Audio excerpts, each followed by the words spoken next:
গত ৩১ আগস্ট রোববার সচিবালয়ে অনুষ্ঠিত আইনশৃঙ্খলা সংক্রান্ত কোর কমিটির সভায় গাজীপুর মহানগর পুলিশ জিএমপির কমিশনার মোহাম্মদ নাজমুল করিম খানের কর্মকাণ্ড বিষয়ে আবারও আলোচনায় আসে।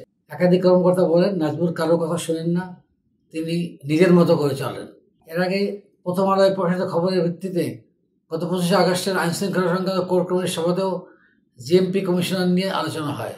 রাস্তা বন্ধ করে কর্মস্থলে আসা যাওয়া করায় নাজমুল করিম খানকে কারণ দর্শানোর নোটিশ দেওয়া হবে বলে ওই দিন জানিয়েছিলেন স্বরাষ্ট্র উপদেষ্টা। তবে এখন পর্যন্ত কারণ দর্শানোর নোটিশ দেওয়ার খবর পাওয়া যায়নি। ৩১ আগস্টের কোর কমিটির সভায় সরকারের একজন ঊর্ধ্বতন কর্মকর্তা বলেন, গাজীপুরে একটি স্কুলে মাঠে গ্রামীণ ক্ষুদ্র কুটির শিল্প পণ্যের মেলা করার অনুমতি দিয়েছেন জিএমপি কমিশনার। মাসব্যাপী মেলা গত ১৫ আগস্ট থেকে শুরু হয়েছে। মেলার আয়োজন না করতে তাকে অনুরোধ করা হয়েছিল, তিনি শোনেননি।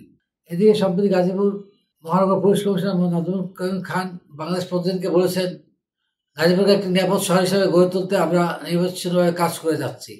কিন্তু এত প্রচেষ্টার পরও যখন আমাদের বিরুদ্ধে নেতিবাচক প্রতিবেদন প্রকাশিত হয়, তা মর্মাহত করে।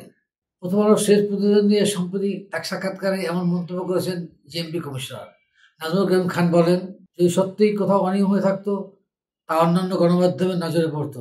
গাজীপুরে অফিস করলেও জিএমপি কমিশনার কেন ঢাকায় থাকেন, এমন প্রশ্নের জবাবে নাজমুল করিম খান বলেন, আমি যে বাসায় থাকি সেটি গুলশানের ডিআইজি কোয়ার্টার। ঢাকার গুলশানের ডিআইজিদের জন্য একটি কোয়ার্টার হয়েছে। এটি আমার ব্যক্তিগত বাড়ি নয়, পুলিশ হেডকোয়ার্টার্সের মাধ্যমে এটি বরাদ্দ পেয়েছি। সেখানে আমার পরিবার থাকে এবং আমার বেতন থেকে নিয়মিত ভাড়াও কেটে রাখা হয়। জিএমপি কমিশনার আরও বলেন, আমি রাস্তা বন্ধ করে মানুষের যাতায়াতে বিঘ্ন করবো, এটা সম্ভব নয়।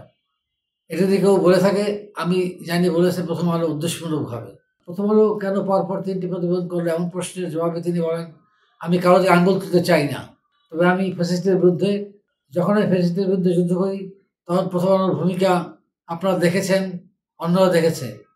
এখন মনে হচ্ছে তাদের সেই ভূমিকা জাগ্রত হচ্ছে, সেই ভূমিকা অবতীর্ণ হচ্ছে। নিজের নিরাপত্তা অবস্থার বিষয়ে নাজমুল করিম খান বলেন, আমি শুধু নই, আমার আগের কমিশনাররা প্রোটেকশন নিয়েছেন। আমি যেদিন দায়িত্ব নিতে এসেছি সেদিনও টঙ্গী থেকে আমাকে প্রোটেকশন দেওয়া হয়েছে। এখন যদি সরকার বলে তুমি প্রোটেকশন নিতে পারবে না, অবশ্যই কাল থেকে আমার প্রোটেকশন থাকবে না। আমার পজিশনের কারণে এটা পেয়েছি।